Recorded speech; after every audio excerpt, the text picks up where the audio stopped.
3 Oscars were given to Piper Laurie in 3 different decades, but she almost quit Hollywood always. She wrote a story on her fireplace at 22. She wasn't seen for 15 a few years after The Hustler. When she finally came back for Carrie in 1976, she didn't even know what kind of she was making a movie. She believed it's a dark comedy. She just couldn't stop having fun on set. After years, she told the truth about why she played Margaret White did what she did, and it wasn't what everyone thought. Lily Piper Rosetta Jacobs came into the world on January 22, 1932, in a small-town walk-up with one bedroom on Tyler Street in Detroit. Charlotte Suttie, her mother, Alfred Jacobs, and others helped carry the weight of Jews with roots in Russia and Poland. Everyday things were kept in their home that shaped her childhood. She became old being quiet and alert, almost hidden inside of herself. This made the difference with the character she will play on screen feel like it's not real. Movies in Hollywood, you can call her Piper Laurie afterward, a name that got rid of Rosetta's and the where she came from in history. And that broke between the girl she used to be and the actor she became. She turned into would follow her everywhere. Her life took a sharp turn when she was only 6. Her bigger sister had a hard time. Who had bad asthma, and the doctors pushed for her to be put in a sanitarium not in Los Angeles. They came up with a strange and painful choice. They sent Rosetta with her to help her feel better, even though she had no idea why she was being taken away. After the 2 sisters stayed, Rosetta came after 3 years of being there. Said that being alone felt like a shadow that didn't go away. Other kids made fun of her spots and red hair. Her hair hurt, and she carried that pain in her heart. Music was the only good thing about it. They made her take piano lessons, and even she didn't pick them, but she found a little space between the keys. It turned into a way to say how she felt. She didn't have the words for, and not even she could have guessed it, so that this early push toward performance was going to be the base about her future. When she left even in the sanitarium, she was still very shy. They tried to fix it after seeing it.by signing her up for weekly execution lessons. These lessons were meant to help her speak better, but did a bigger thing. They let the first way to act. She went to school in Los Angeles and taking classes on how to vote. And soon she was given small parts at Universal Studios, which were not far from she was alive. It started out as a way to fight being shy, turned into a road. Over time, her life would change because of that. Afterward, said she often felt quiet and alone, even as an adult. But the early drills helped her find her voice when she really needed it. In 1938, she and her family got out of Detroit and moved to Los Angeles. And with that move, she was close to Hollywood's made-up world. The same way she was trying to get better after being hurt by the hospital, the studios took up the air around her, their signs and lights mixed with her memories of being scared and nothing. A strange mix was made inside her where both pain and hope, they lived together. She became old with the shimmer of movies all around them. And she was shy, but the world of the movie pulled at her. It looked like acting was a way for her to get away and step into someone braver. After many years, with her book Learning to Live Out Loud, she thought about her childhood with Stunningly Honest. She wrote that she had been a shy and quiet kid who may not be able to find her voice, and that became the way she learned to live very loud. She talked about how the stress from while she was in a sanitarium and her extreme shyness pushed her toward show as a way to stay alive. Taking lessons in execution helped her become someone who could talk. It helped to act. She turned into someone who could feel, and in the end, she burned her contract and began to build her business on her own. Pick instead of the company's hopes and dreams. How she changed into Piper Laurie went to work when she was 17 years old. She was signed by International in 1949. They not interested in Rosetta Jacobs. They said the name wasn't white enough and wouldn't attraction to people. So they came up with Piper Laurie as a name that is meant to sound light and catchy. With no history, Rosetta didn't pick it. She didn't even like it. But that was the truth. That was in the room at the time. They artists to look the way they wanted and expected to be obeyed in return. Overnight, with a new name, she became a girl star. A new name, even if it meant giving up the one she was given at birth. The Office pushed a weird story about her to the press when she was young. They magazine and newspaper that she ate flowers and birds to stay slim. Seed. Fans thought it was true because the studio played it over and over again. Piper found it embarrassing because none of it was true. It was just a trick. Her seemed strange and foreign. She knew that this story brought attention to her looks rather than her skills, and that made her feel uneasy. But the picture system in the 1950s were more interested in having an picture rather than honoring real people, and she fell for that marketing trick. Machine. Her early movie parts were a movie company wanted to make come true sell. In 1950s Louisa, she played Kathy Norton as a nice young daughter. In 1951, she wrote The Prince Who Was a Thief. Turned into Tina. It was in Son of Alibaba. In 1952 she changed into the Princess Azora of Fez. Every part was the same. Shite was either the good girl or the beautiful from another world. These parts didn't push her and didn't show who she could really be. Afterward, she admitted that many of those jobs made her feel bad. Since they didn't give me any meaning. It was important to be taken seriously, but the studio held her down pretty low. People who bought tickets, but drained her spirit.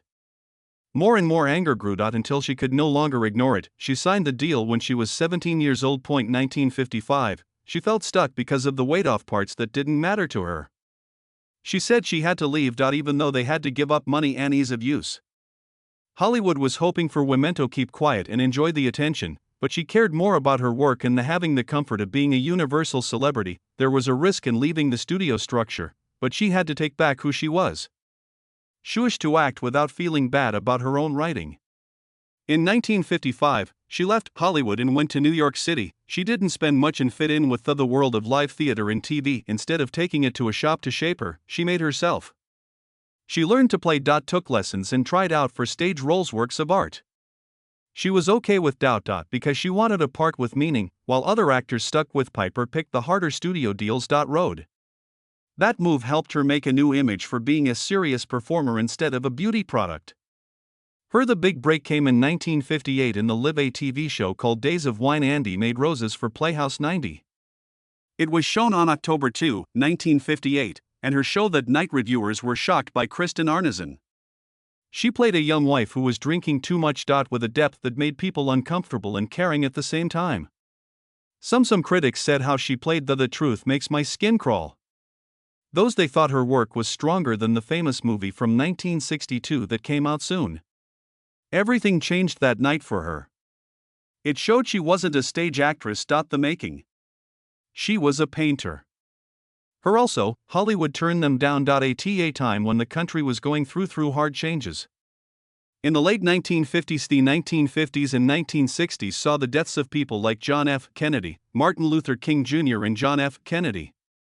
The war in Vietnam raged. The country was shocked by Watergate.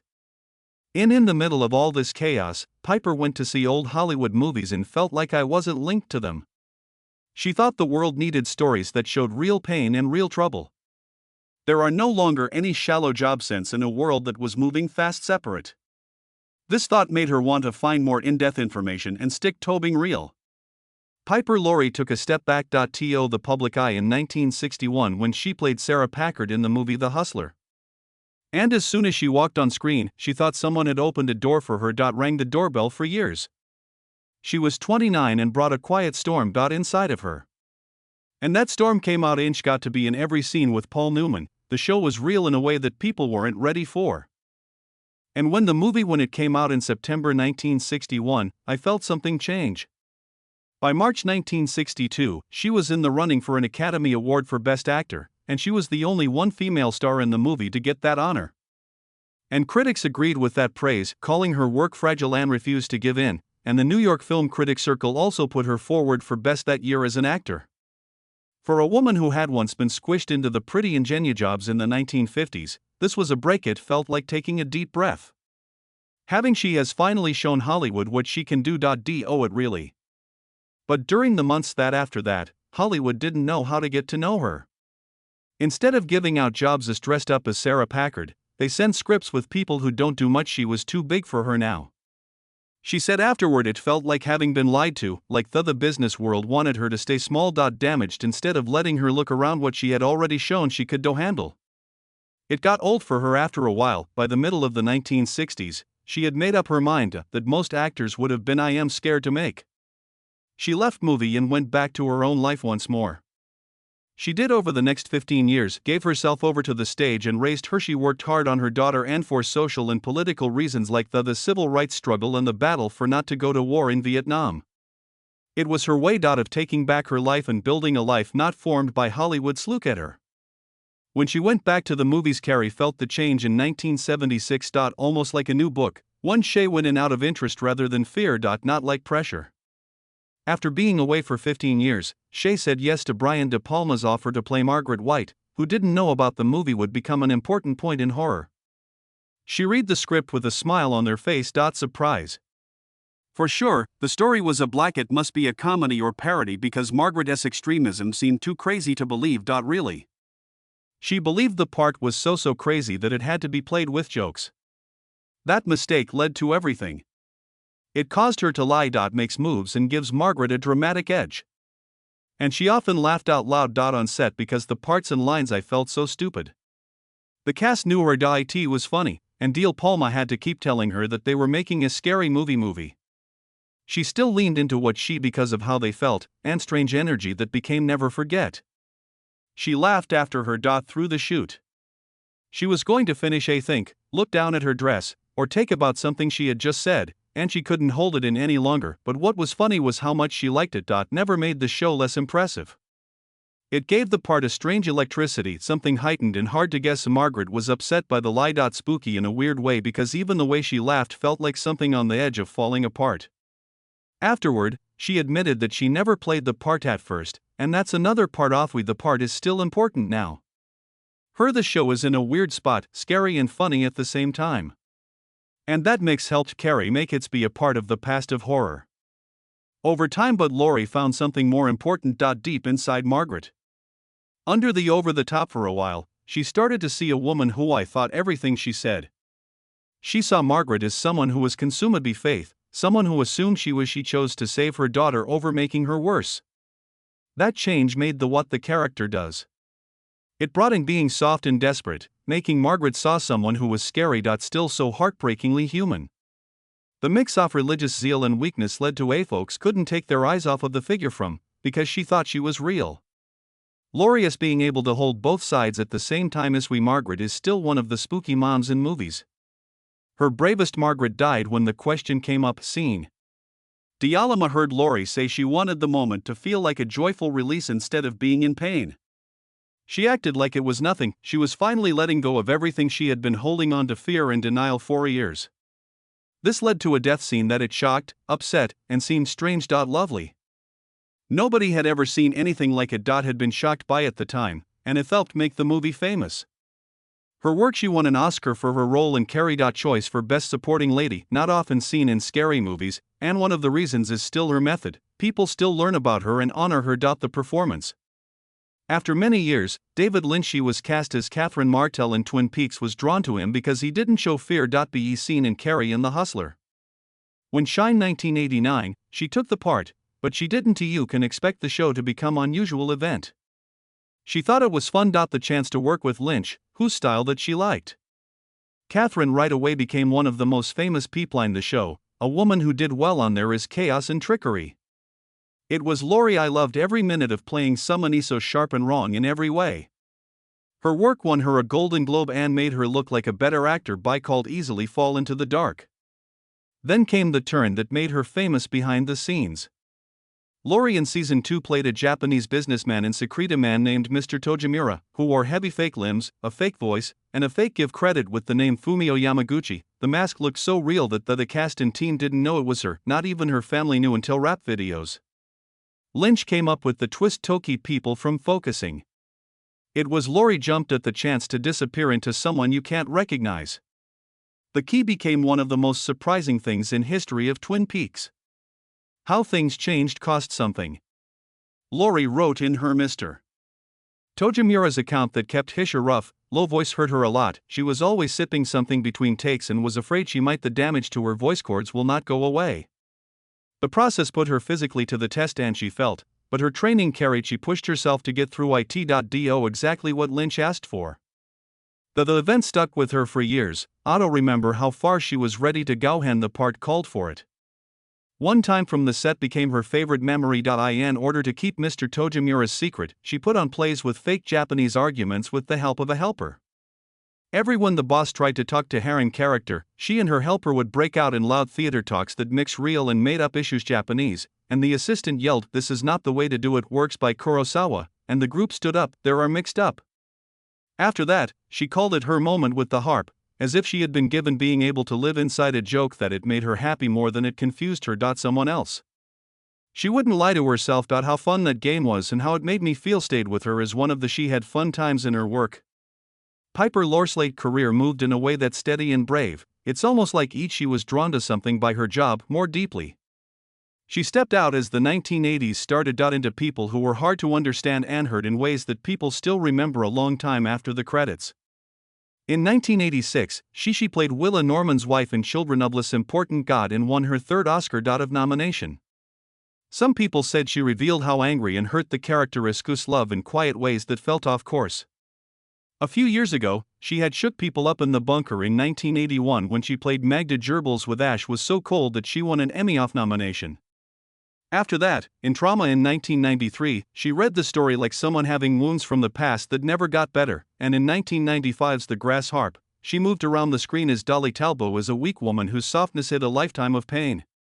After one appearance another one showed how she felt about women who were hurt but had layers, never easy or simple to explain. The third Oscar nod in 1987 came in here in the small group of actors known in three different areas decades. She had been put forward first in 1962 for The Hustler and then again in 1977 for Carrie and now for the third time Little God's Children. The It was only suggestions that made the curve off as she changed, going from a pool shark's girlfriend to a scary religious fanatic to a mother who was suffering hanging on to years of regret. It proved that she knew how stories worked at every stage. Her life and how she kept getting used to it. The next part called For a People were also shocked by the she picked worlds. In Return to Oz in 1985, she took on the part of Aunt Em and changed her into someone whose children were bothered by the cold. Adults. After 10 years, in The School in 1997, she played Mrs. Olson. Eighth teacher was eaten by an alien. She can play with these strange world edges she hadn't really looked into before her work life.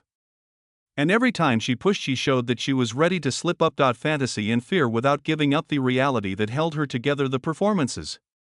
Even when she got to her ADS, she wouldn't slow down.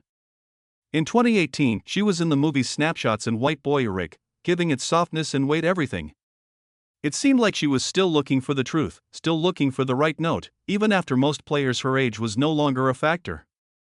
People said nice things about her, being honest in pictures and in the quiet. She gave White Boy Rick strength. The pieces weren't very big, but each one had the depth that she was known for. She didn't want to play shallow parts. Began a long time before this late period. At 17, she signed with Universal and found herself into light comedies that it never felt right. By age 23, she turned down parts she thought were stupid. They even burned a script in her fireplace before leaving the room. Hollywood in every way. That act turned into a big moment in her life. She is no longer wanted to be a pretty thing. She wished people with flaws, secrets, and dark sides and sighs. And even after she came back, she brought that same thing to Hollywood. Unwillingness to give up, pressing on roles that stretched her instead of making her unique. After many years, she wrote this. Her journey in her book Learning to Live Out Loud, which came out in 2011 when she was almost 80. She talked about her early scary things she fears, her anxiety problems, and the hurt of being shaped by a studio system that was more interested in looks than the truth. She wrote that it made her cry. Universal contract when you're 22 and going out into a future where there was nothing 100% sure. She talked about her long path from Rosetta Jacobs, who was shy, from New York City to the actress praised for The People Who Work, Carrie, and Twin Peaks. The book helped her shape her own story after so many others for so many years, making it fit her. After that, there was the afterward she wished she hadn't told. Shared. She wrote about in her autobiography Ronald Reagan, who she lost her virginity to in 1950, when she was 18 and he was 39 years old. She more information about the event, not what she meant, and soon the media caught on. Took off with it. Afterward, she said that I felt bad adding those features, and she said she could have told the story. Without showing herself off so much. She even turned down an invitation to the White House when Reagan was president because the whole memory felt like quite difficult. For most people, it was a title, but it was something to her a lot more personal. The pain she was going through did not start in Hollywood. At 5, she and her sister were sent to a tuberculosis hospital for 3 years, and no one told me why. She thought of it, felt alone, but also found out piano lessons forced me to improve my skills on her by the staff. When she came back at home, Universal chose she needed Athy made up a lie to hide the strange history all around her. They said she only roses and made her pose for pictures and chewing on flowers. It made her angry and she carried the shame with her for years. It made her think of how easy and the star might lose her cool. Picture. This book also opened the door. The sexism she had to deal with. The studios wanted to play, stay thin, and be quiet. Beautiful parts that didn't fit who she was. They called her when she said no. It hard for her. She wrote freely as well. To talk about her problems with amphetamines, the drugs that movie companies gave to actresses to keep their bodies ready for the camera. Her being honest about how Hollywood punished women who didn't follow the rules. In her last talks, she gave a nawa way to understand Margaret White from Carrie. Margaret had been seen by many people as a scary thing. She said she saw her, though. To be a sad believer, someone who was not by being mean, but by fear. Dorothy's devotion ate her up and everything else all around her. Even her daughter, Laurie, wanted people to feel her pain, besides the violence. When you look at Margaret in that way, the story turns out to bites even more sad because the fear grows from a mother's twisted thoughts. Love for each other. The death of Piper Laurie on October 14, 2023, in Los Angeles at 91. There were a lot of tributes, and her boss, they said she was a great talent and a really great person. Most death notices brought out 3 of her roles. Sarah and Jane in The Hustler, Margaret in Carrie, and there was Catherine Martell in Twin Peaks. These shows were what she did for a living. Each earned her own awards or names that made people think of on screen. She could be very strong. Her from her beginnings as Athos was a Universal contract player in 1949 to her Twin Peaks last Emmy nominated. It felt like the end of a world when she died. A certain kind of Hollywood that was shaped by artists who fought to play real people rather than just going for basic ones. The work she did today is called volcanic, dressed up as a sheep. Something that shows how soft she is, and thus she set fire to it from below. She 3 times, the first time was in the 1950s. When she burned her work, and again in the 1960s, she stopped believing in the business. Every time she came back, shed more depth. The roles she played in of Wine, The Hustler, and Carrie as a movie and Roses brought smarts to their parts that might have been flat. And even though she wasn't in the movie after Carrie, she kept getting stronger as people looked at her parts again and knew what she had done for women. On